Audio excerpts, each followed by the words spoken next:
आज ऐसा ही एक विषय चुना है मैंने, सवाल आरक्षण का, रिजर्वेशन का।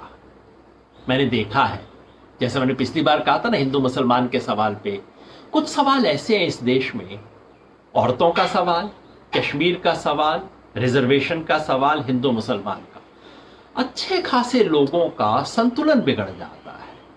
अचानक जन्म का संयोग हावी हो जाता है और बाकी सब हमारी सोच इधर उधर हो जाती है। सो मेरा अनुरोध होगा कि इस सवाल पे भी हम संतुलित तरीके से सोचें, अपनी बात को रखें, और फिर मेरी कोशिश होगी कि आज रिजर्वेशन के इस सवाल पे हम एक बैलेंस्ड अप्रोच बनाएं।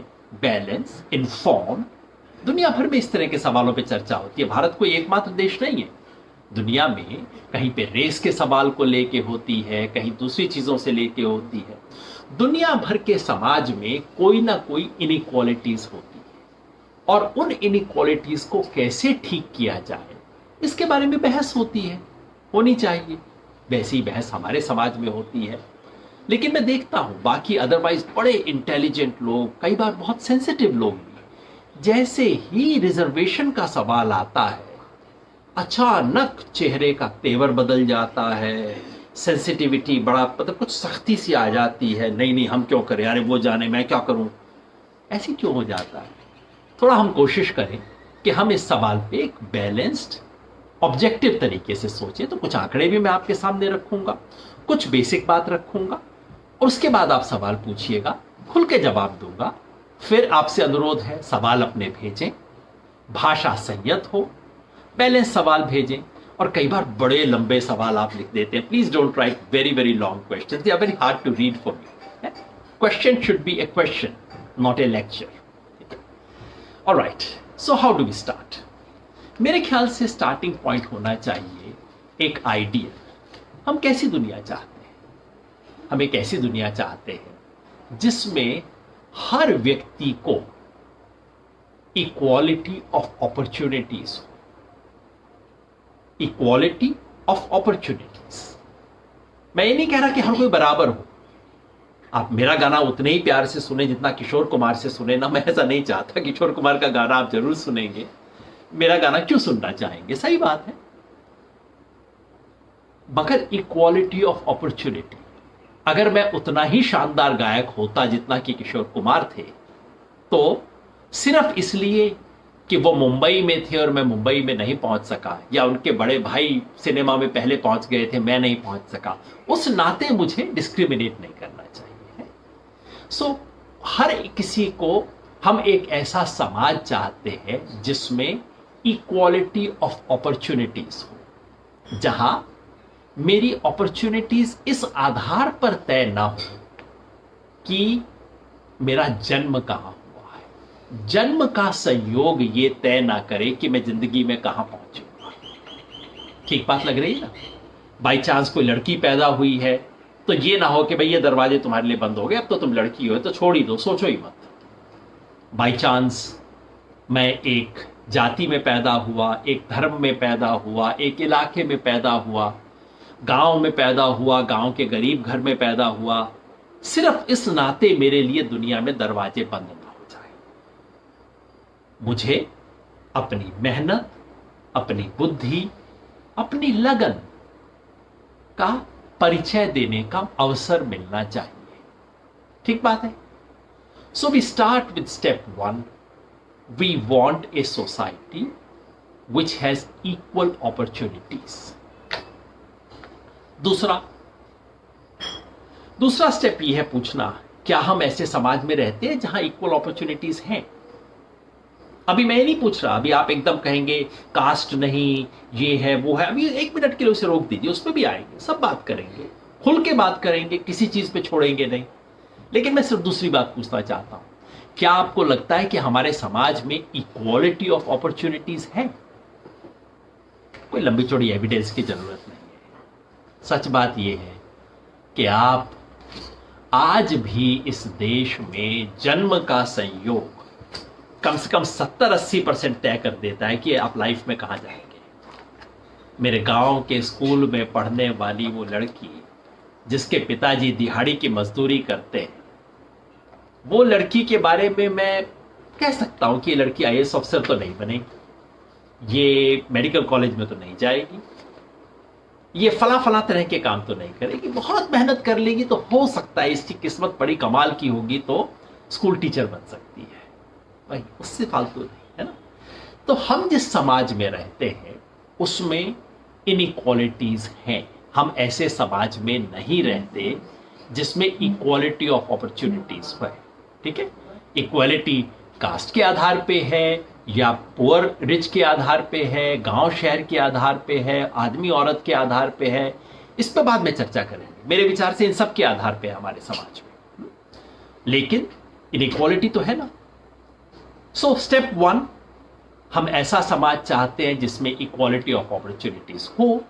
स्टेप 2, आज हम ऐसे समाज में नहीं रहते, तो फिर स्टेप 3 क्या होना चाहिए? एक ऐसा समाज जहां हम आज की इनइक्वालिटी ऑफ अपॉर्चुनिटीज को, अवसरों की असमानता को बदल के इक्वालिटी लाए। कैसे लाई जा सकती है?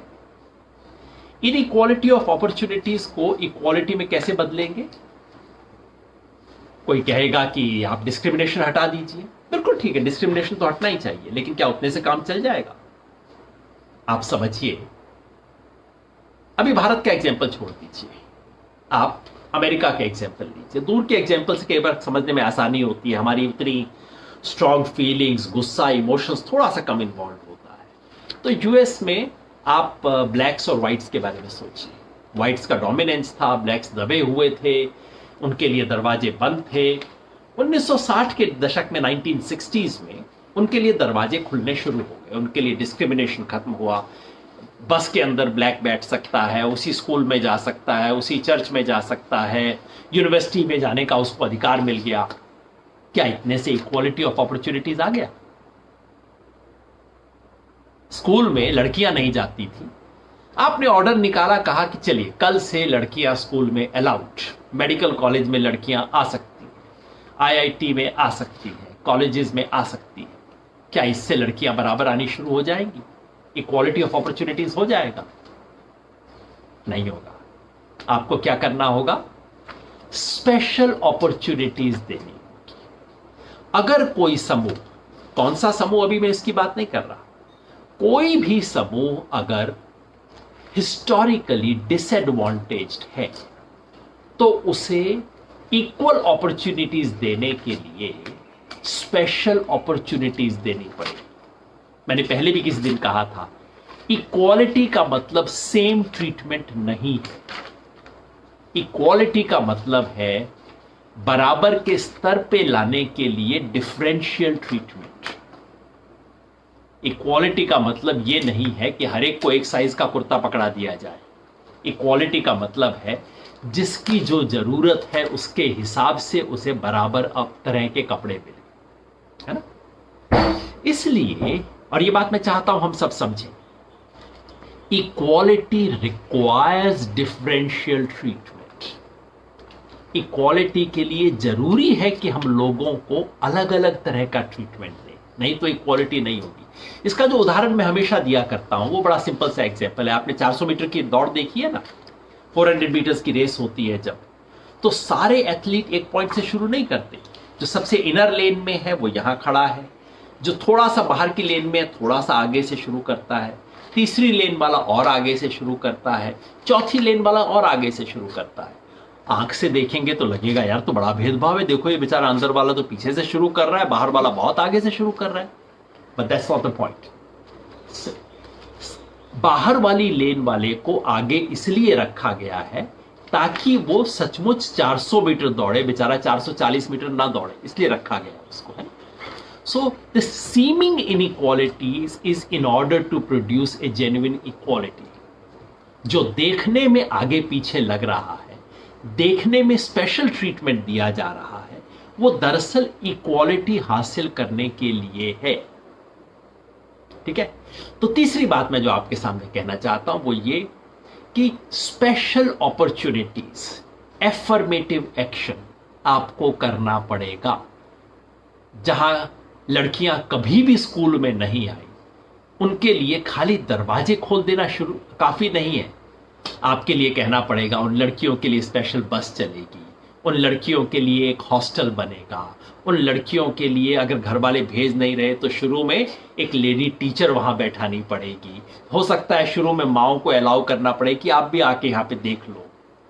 ये विशेष अवसर देने पर ही उन्हें इक्वल अपॉर्चुनिटीज मिल पाएगी। ठीक है, that's a principle of affirmative action. यानी कि हमें proactively out of the way जाके कुछ करना पड़ेगा ताकि इक्वल अपॉर्चुनिटीज मिले। तो अब तक मैंने केवल प्रिंसिपल्स डिस्कस किए हैं। 3 बात। पहला, हमें इक्वल अपॉर्चुनिटी, एक ऐसा समाज बनाना है जिसमें सबको बराबर अवसर मिले। दूसरा, आज हम जिस समाज में जीते हैं उसमें ऐसा बिल्कुल नहीं है। तीसरा, जहां आज हम हैं और जैसा समाज बनाना चाहते हैं उसके लिए सिर्फ फॉर्मल इक्वलिटी से काम नहीं चलेगा, हमें आउट ऑफ द वे जाके कुछ स्पेशल अपॉर्चुनिटीज देने पड़ेंगे, एफर्मेटिव एक्शन का इस्तेमाल करना पड़ेगा। अब आप समझ गए होंगे मैं क्या कह रहा हूं। This is the logic of reservations.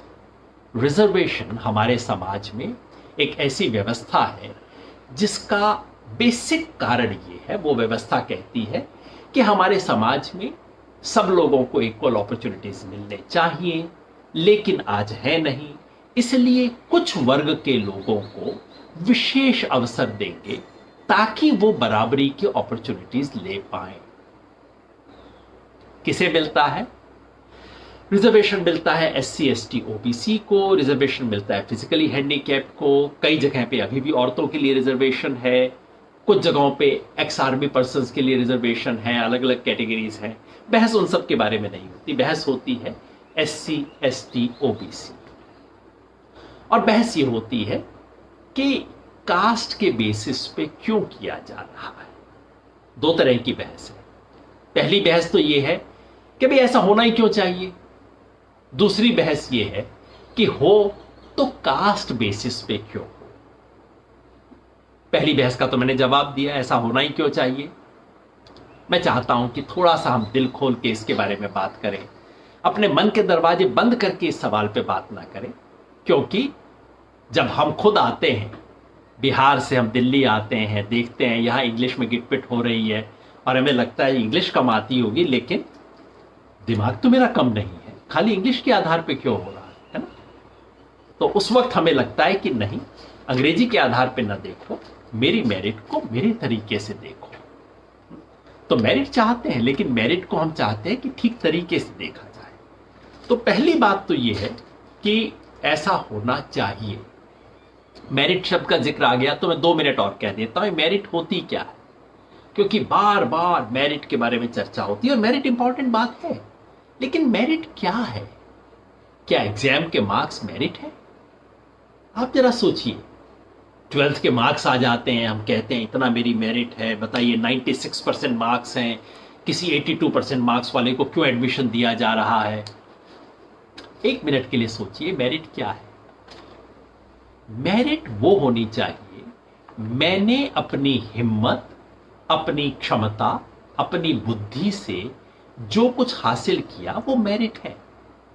लेकिन मेरे पापा ने, मेरी मम्मी ने जो अपॉर्चुनिटीज मुझे मुफ्त में उपलब्ध करवा दिए वो तो मेरी मेरिट नहीं है ना। Merit is the distance that I have covered on my own. मतलब सोचिए, मैंने शुरू में कहा था मेरे गांव की बच्ची, मेरे गांव की वो बच्ची जिसके पिताजी 8वीं पास हैं, जिसकी माँ पढ़ी हुई नहीं है, जो गांव के स्कूल में जा रही है, पिताजी दिहाड़ी की नौकरी करते हैं, पड़ोस की जूते की फैक्ट्री के अंदर काम करने जाते हैं, जिसके घर में ना कोई किताब है, बस आजकल टीवी है, किताब नहीं है, अखबार नहीं आता, कोई पढ़ने की संस्कृति नहीं है, उसमें और शहर में पढ़ने वाली मेरी बेटी, जिसकी माँ भी टीचर, जिसके फादर भी टीचर, जो कि अंग्रेजी पढ़ते हैं, दुनिया भर के अखबारों को देखते हैं, जो एक बड़े स्कूल में जाती है, जिसको टीचर पढ़ाते हैं, इन दोनों की मेरिट को हम कैसे जज करें? दोनों के एग्जाम के रिजल्ट देख लें और कह दें अच्छा तेरे 90% आए हैं, उसके तो 60% आए हैं, ये मेरिट है? कैसे मेरिट कैलकुलेट करें?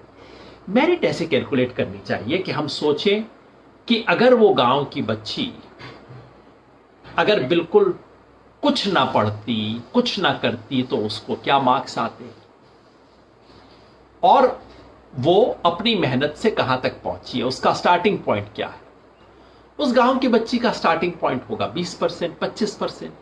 कुछ ना करती, जैसे उसके पिताजी ना पढ़ पाए, अपने घर के माध्यम से रहती, तो वो शायद 10वीं क्लास भी ना पास कर पाएगी।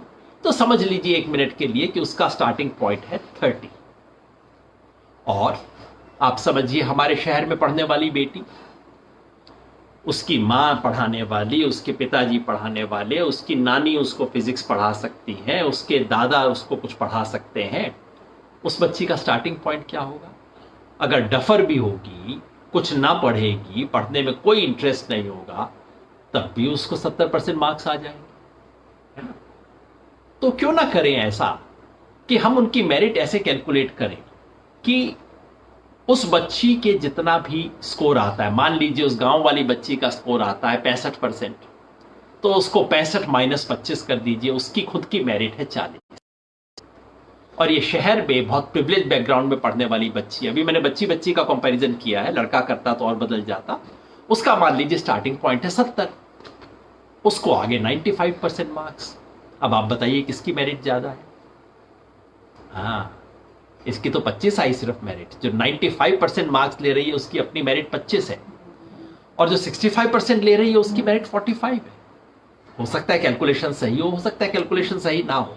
All I am trying to say is कि आप मेरिट का कैलकुलेशन खाली एंड पॉइंट से नहीं कर सकते, स्टार्टिंग पॉइंट भी देखना होगा। आप समझ लीजिए जिस देश में हम रहते हैं वो ऐसा देश है जहां एक रेस हो रही है 100 मीटर्स की, कोई स्टार्टिंग पॉइंट से उस रेस पे दौड़ रहा है, कोई ऐसा है जो कि जहां टेप लगा है उससे 20 मीटर पहले ही आके बैठा हुआ है, और कोई ऐसा है जो स्टार्टिंग पॉइंट से 50 मीटर पीछे से दौड़ को शुरू कर रहा है। कैसे हम देखें उस दौड़ का रिजल्ट? क्या वो जो 20 मीटर पहले बच्चा आके खड़ा हुआ है वो दौड़ के 20 मिनट में आ जाएगा, 20 मीटर पार कर लेगा, हम तालियां बजाना शुरू कर दें, वाह वाह वाह क्या मेरिट है, क्या कमाल कर दिया तुमने? या कि हम कहें नहीं बेटा तुमने तो शुरू ही 80 से किया था, ये कैसे हुआ? ये करना पड़ेगा ना। That is true merit. So point 1, हमें समाज में इस तरह के एक सिस्टम ऑफ स्पेशल अपॉर्चुनिटीज बनाना पड़ेगा, सिर्फ फेयरनेस के लिए, सिर्फ इक्वालिटी के लिए, इक्वल अपॉर्चुनिटीज के लिए। दूसरा सवाल यह है किस बेसिस पे हो। यहां पे बहुत बहस होती है इंडिया के अंदर कि ठीक है ये मान लिया कि होना चाहिए, लेकिन हो तो भाई फिर कास्ट बेसिस पे क्यों हो, और कास्ट बेसिस पे हो तो SC ST OBC को क्यों दिया जाए। अब हम इस सवाल पे आते हैं। पहला हमने सवाल सेटल कर लिया कि होना चाहिए, और होना चाहिए तो स्पेशल अपॉर्चुनिटीज देने पड़ेंगे, और जब भी स्पेशल अपॉर्चुनिटीज देंगे किसी ना किसी को तो तकलीफ महसूस होगी कि अरे मेरे 95% मार्क्स थे और वो 75 वाली का एडमिशन हो गया, कमाल है। कमाल नहीं है, ये सही कैलकुलेशन है। इतना हमें ध्यान जरूर रखना पड़ेगा।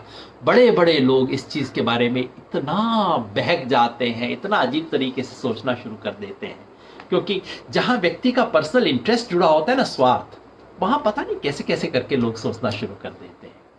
मैं देखता था हमारे इधर संयोग से जिस समाज से मैं हूं, जाति यादव जाति है, हरियाणा के लोग हैं। तो जैसा आप जानते हैं 1992 तक यादव्स को कोई रिजर्वेशन नहीं था हरियाणा में, और बाकी जगहों पे सेंट्रल गवर्नमेंट में कोई रिजर्वेशन नहीं था। तो हमारे पढ़े लिखे रिश्तेदार कहा करते थे रिजर्वेशन बड़ी खराब चीज़ है, SC ST लोगों को बताओ ये दे दिया वो दे दिया, सब तरह की बातें करते रहते। मैं डिफेंड करता रहता था, फिर कहते तू तो ऐसी बातें करता है। फिर साहब उनको रिजर्वेशन मिलना शुरू हो गया, 92 के बाद मंडल कमीशन आया, रिजर्वेशन मिलना शुरू हो गया। अब मैं देखता हूं उनके तेवर बदले।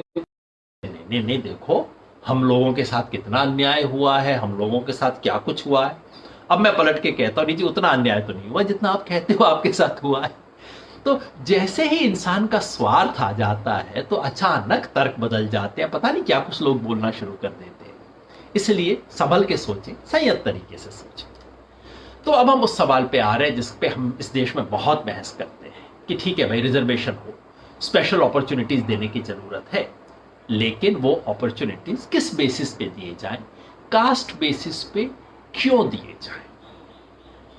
पहले कुछ फैक्ट्स क्या इस देश में कास्ट इनइक्वालिटीज हैं? क्या आज भी हैं? हम कई लोग कहते हैं, शहरों में कहते हैं, भाई कितने लोग कहते हैं I didn't even know about my caste. आप लोगों ने बोल बोल के, जब आपने बात की, मंडल की बहस हुई, तब मैंने पहली बार देखा कास्ट क्या है। मेरे को तो पता भी नहीं था कि कास्ट क्या है।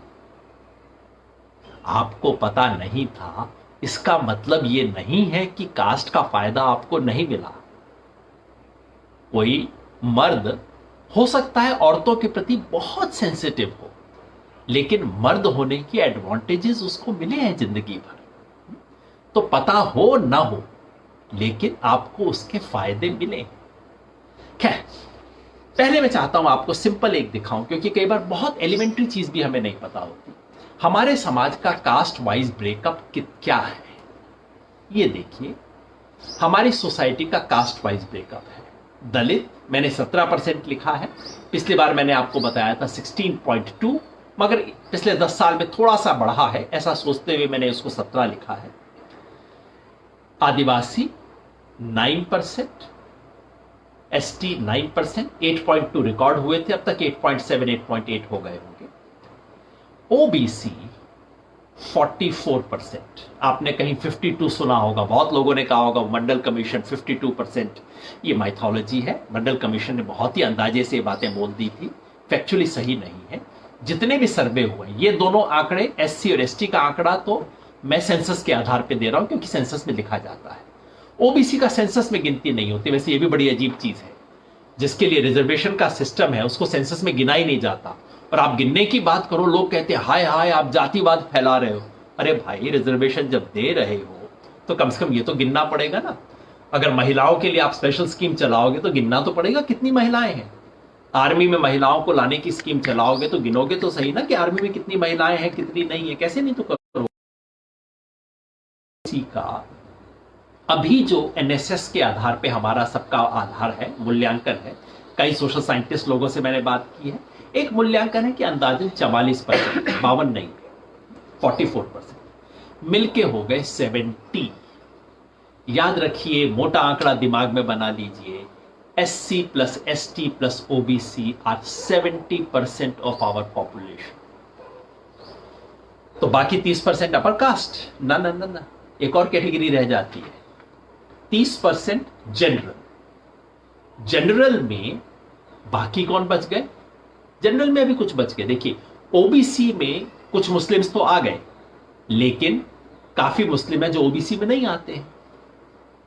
सिख, कुछ सिख तो एससी में आ गए, थोड़े से ओबीसी में भी आ जाते हैं, लेकिन काफी सिख हैं जो कि ना एससी है ना ओबीसी है।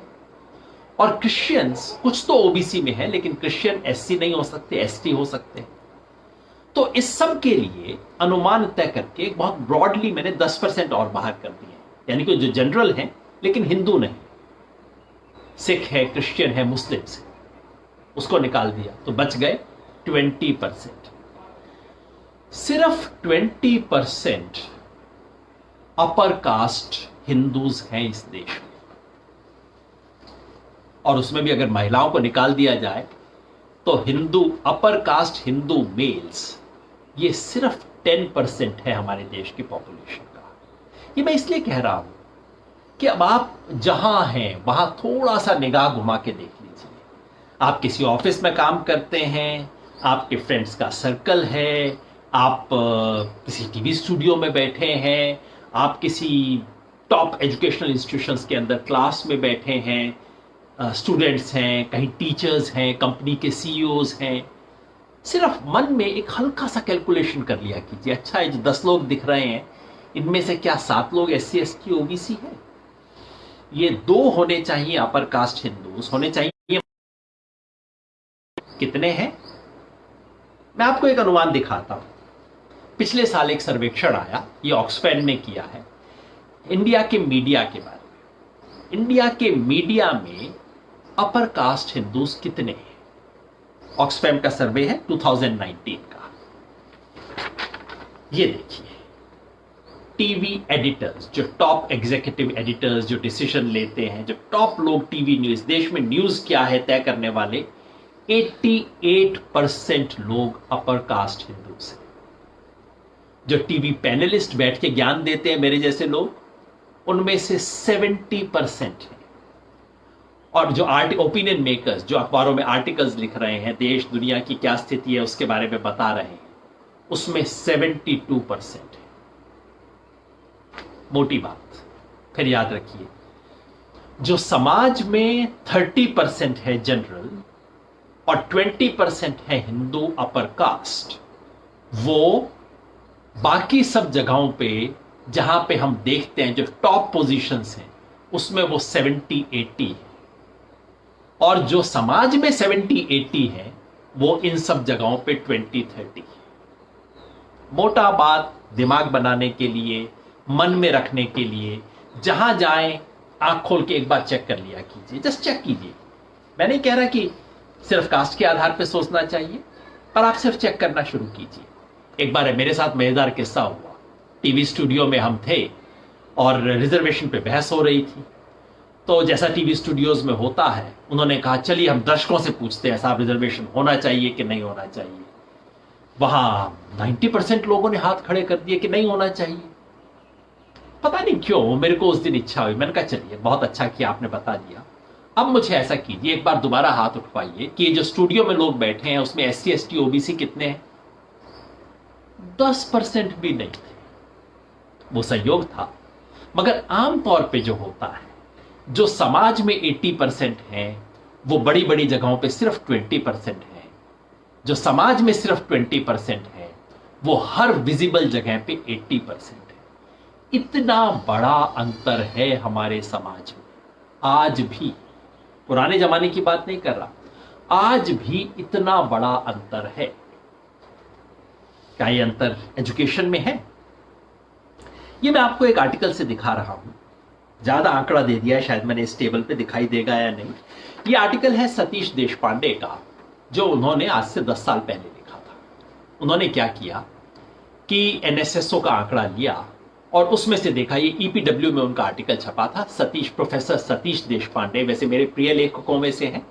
कास्ट के सवाल पे, इनइक्वालिटी के सवाल पे, रिजर्वेशन के सवाल पे बहुत सुंदर लिखते हैं और मैं तो बहुत सीखता रहता हूं उनकी बातों से हमेशा। आप भी पढ़िएगा Satish Deshpande, caste, inequality, education, higher education, कुछ भी गूगल कर लीजिए, आपको उनके अनेक लेख मिल जाएंगे, पढ़िएगा। ये उनका EPW में लेख है, जिसमें उन्होंने NSSO के आंकड़े देखते हुए ये देखा कि ये जो अलग अलग कैटेगरीज हैं, आप पढ़ पा रहे होंगे, हिंदू UC मतलब अपर caste, Hindu OBC, Hindu SC, Hindu ST, Muslims, ये लोग मेडिकल कॉलेजेस में, इंजीनियरिंग कॉलेजेस में और ग्रेजुएट्स में इनका प्रोपोर्शन कितना है।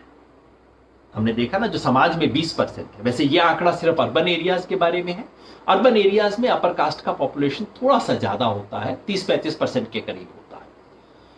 ये शिक्षा में कितने हैं ये देखिए, आपको दिख रहा है 67% मेडिकल कॉलेजेस में। मेडिकल कॉलेजेस के 2/3 स्टूडेंट्स NSSO के आंकड़े के हिसाब से अपर कास्ट के थे। तो जो लोग समाज में 1/3 से कम है वो यहां 2/3 से ज्यादा है। बाकी 15, 10, 13 OBC जो कि समाज में 44% हैं, अर्बन एरियाज में 35-40% हैं, वो 15-10% हैं। SC ST तो बहुत कम है, मुस्लिम्स भी आप देख रहे होंगे बहुत कम है।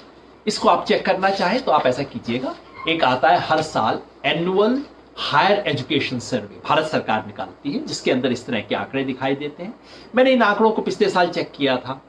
मोटी तस्वीर यही है, अगर आप इस देश के टॉप इंस्टीट्यूशन, जो सेंट्रल एजुकेशनल इंस्टीट्यूशंस हैं, सेंट्रल यूनिवर्सिटी और नेशनली इंपॉर्टेंट इंस्टीट्यूशंस, उन सब के आप आंकड़े देख लीजिए, क्योंकि फॉर्चुनेटली वहां SC ST OBC मुस्लिम सब आंकड़े मिलते हैं। अपर कास्ट हिंदू अलग से नहीं लिखा होता, लेकिन वो आप डिड्यूस कर सकते हैं जनरल कैटेगरी के हिसाब से। मोटी तस्वीर आज भी यही है, देश की टॉप एजुकेशनल इंस्टीट्यूशंस में आज भी 65 से 70% स्टूडेंट्स जनरल या अपर कास्ट हिंदू वर्ग के हैं। यह तो तब जबकि रिजर्वेशन लागू है, उसके बाद भी यह हालत है। टीचर्स में 70% से ज्यादा टीचर्स सिर्फ इसी कैटेगरीज के हैं। तो मोटी बात ये, आज भी कास्ट इनइक्वालिटीज हैं समाज में, हैं बड़े पैमाने पर है। एक बात और पूछी जाती है कि ठीक है, कास्ट इनइक्वालिटीज है, लेकिन क्या कास्ट इनइक्वालिटीज ही है और कुछ नहीं है? और कुछ है, बिल्कुल। हमारे समाज में सबसे पहले तो मैं कहूंगा इकोनॉमिक इनइक्वालिटीज है। अमीर गरीब का अंतर बहुत भारी अंतर है। जेंडर इनइक्वालिटीज है, मर्द औरत का अंतर, और गांव शहर का अंतर। ये चार इनइक्वालिटीज हमारे यहां एक दूसरे को काटती हैं, रीएनफोर्स करती हैं। गरीब अमीर, कास्ट कम्युनिटी, जेंडर और रूरल अर्बन, चार इनइक्वालिटीज हैं। इनमें से क्या कोई एक इनइक्वालिटी बाकी सबको समझा देती है? जैसे कई लोग मुझसे कहते हैं कि भाई गरीब का देखिए ना, सीधा इकोनॉमिक बेसिस पे आप देख लीजिए, जो गरीब है उसके साथ इनइक्वालिटी है, उस गरीब के बेसिस पे आप कर दीजिए।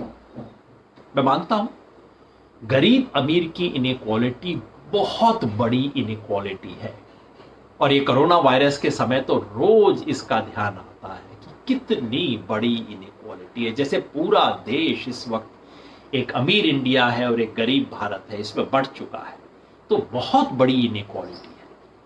लेकिन गरीबी एकमात्र इनइक्वालिटी नहीं है। इसके लिए मैं आपके सामने एक छोटा सा एविडेंस पेश कर रहा हूं। यह है प्रोफेसर सतीश देशपांडे और राजेश रामचंद्रन का एक लेख है जो छपा है फिर इकोनॉमिक एंड पॉलिटिकल वीकली।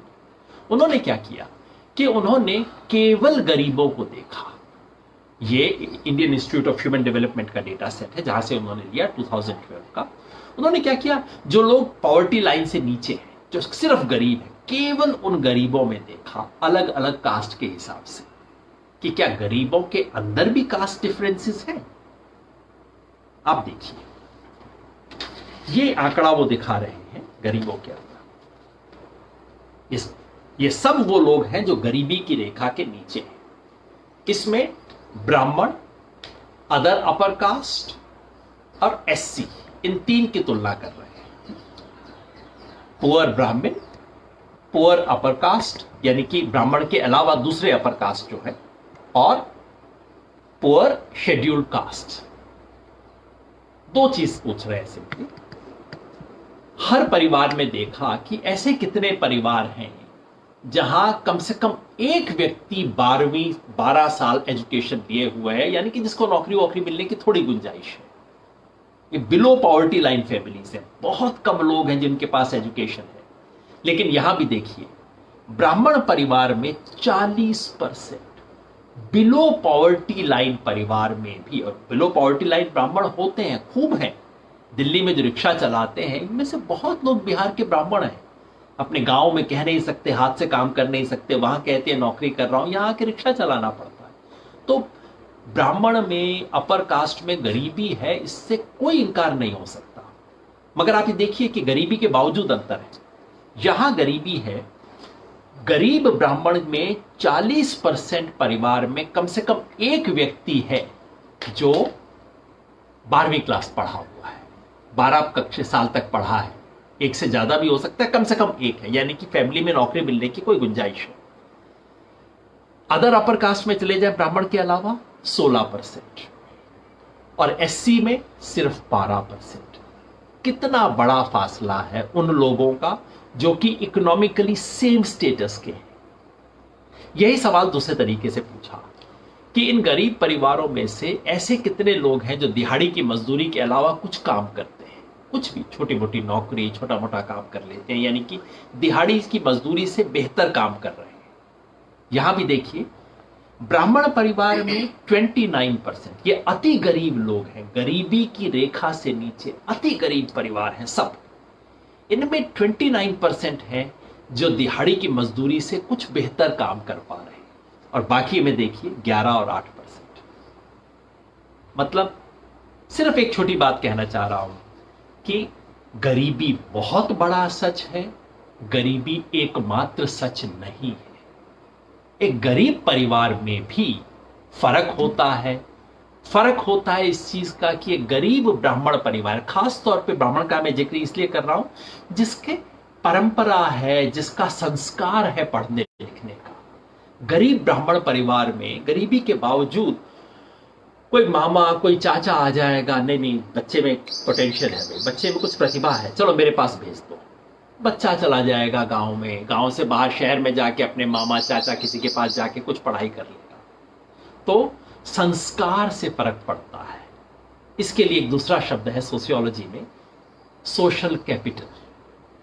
उसके पास वो नहीं है, उसके पास पूंजी नहीं है, पैसा नहीं है, लेकिन उसके पास सोशल कैपिटल है।